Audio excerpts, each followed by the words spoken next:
Hello, नमस्कार। मैं श्रीमती श्वेता पुराणिक जोशी उपस्थित सभी आदरणीय विद्वानों को सादर प्रणाम करती हूँ।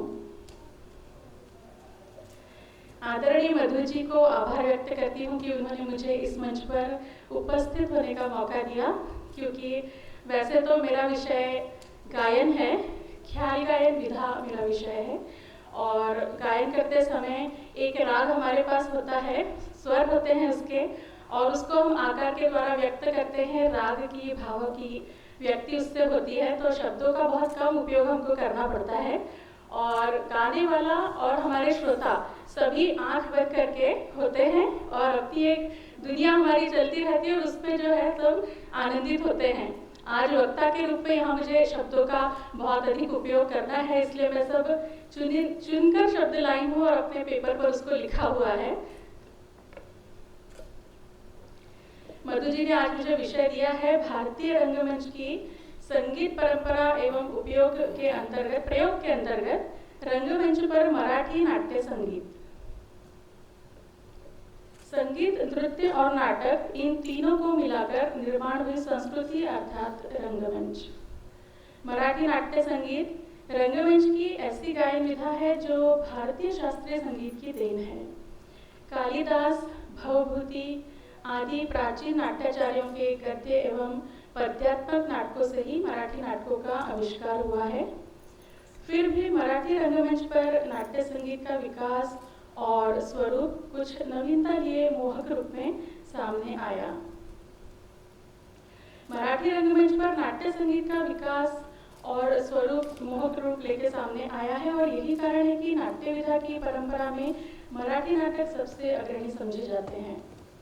मराठी भाषा में संगीत नाटक का शाब्दिक अर्थ है संगीतमय नाटक। जैसा कि नाम से ही पता चलता है कि नाटक का यह रूप कहानी को व्यक्त करने के लिए गीतों के रूप में गद्य के साथ कविता को भी जोड़ता है। मराठी नाट्य संगीत एक विशिष्ट गायन प्रकार है। महाराष्ट्र के घर घर में यह संगीत लोकप्रिय है। जो सामान्य वर्ग शास्त्रीय संगीत को सुनने समझने वाला नहीं है, ऐसा जन सामान्य श्रोता वर्ग भी नाट्य संगीत को रुचि लेकर सुनता है।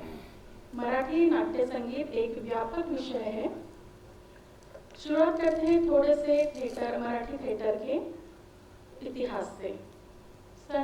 लगभग सन 1843 में सीता स्वयंवर नामक नाटक की प्रस्तुति हुई, जिसके निर्माता थे विष्णुदास भावे। यह पहला मराठी नाटक था जिसमें संगीत नहीं था। 1879 इस समय एक नल दमयंती नाटक की प्रस्तुति हुई, जो कि संगीतमय नाटक था। सन 1880 में शाकुंतल नामक नाटक की प्रस्तुति हुई। यह नाटक अन्ना साहेब किर्लोस्कर ने कालिदास के प्रसिद्ध संस्कृत ग्रंथ अभिज्ञान शाकुंतलम के पहले 4 कृतियों का मराठी में अनुवाद करके और उसे संगीत नाटक के रूप में प्रस्तुत किया। 1882 में संगीत सौभद्र नामक नाटक प्रस्तुत हुआ। इस नाटक में 100 से अधिक रचनाएं थीं। आज से लगभग 150 साल पहले नाटक का प्रीमियर हुआ था। बाद में इसके असंख्य प्रदर्शन हुए।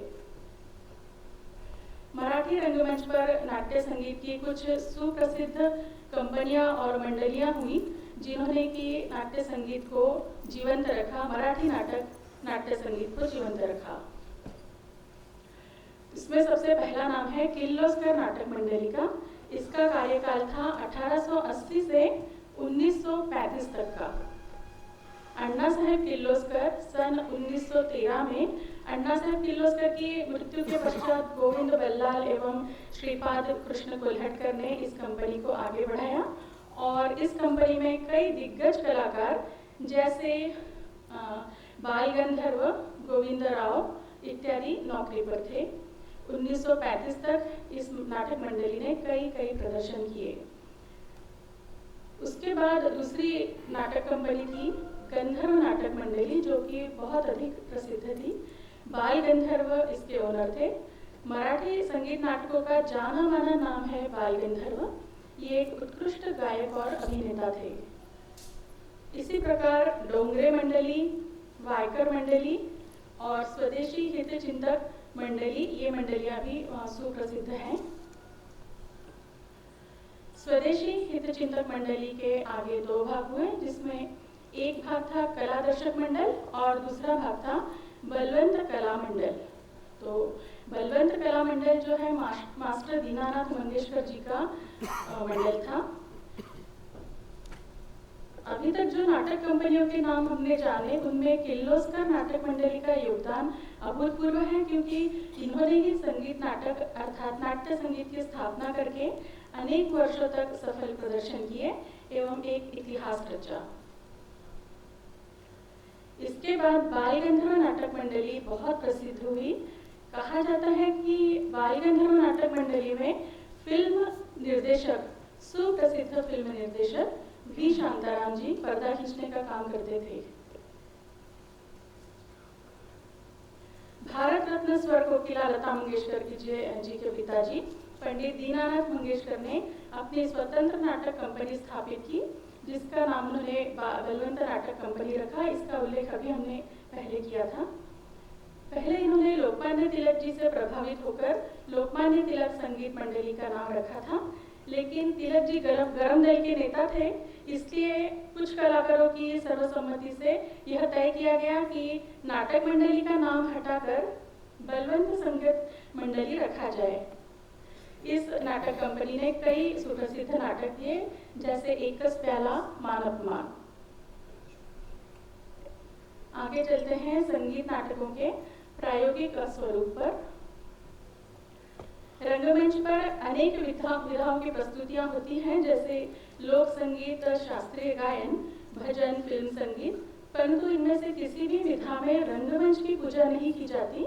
जबकि जिस प्रकार हमारी सनातनी परंपरा है कि हम प्रातःकाल धरती पर पैर रखने से पहले धरती का वंदन करते हुए कहते हैं, समुद्र वसने देवी पर्वस्तन मंडले विष्णु पत्नी नमस्तुभ्यम पादस्पर्शम क्षमस्व में।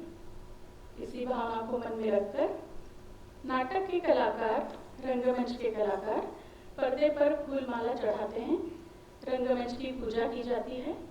नाटक आरंभ करने से पूर्व घंटानाद किया जाता है। साथ ही पर्दा उठते ही नांदी गायन की प्रस्तुति दी जाती है, जैसा कि भरत के नाट्यशास्त्र में उल्लेखित है।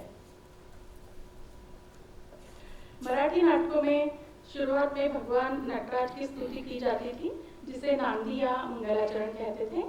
अनेक प्रयोगों के बाद इसमें बदलाव हुआ और गणेश वंदना गाई जाने लगी। 31 अक्टूबर 1880 के दिन जब संगीत नाटक की पहली प्रस्तुति हुई,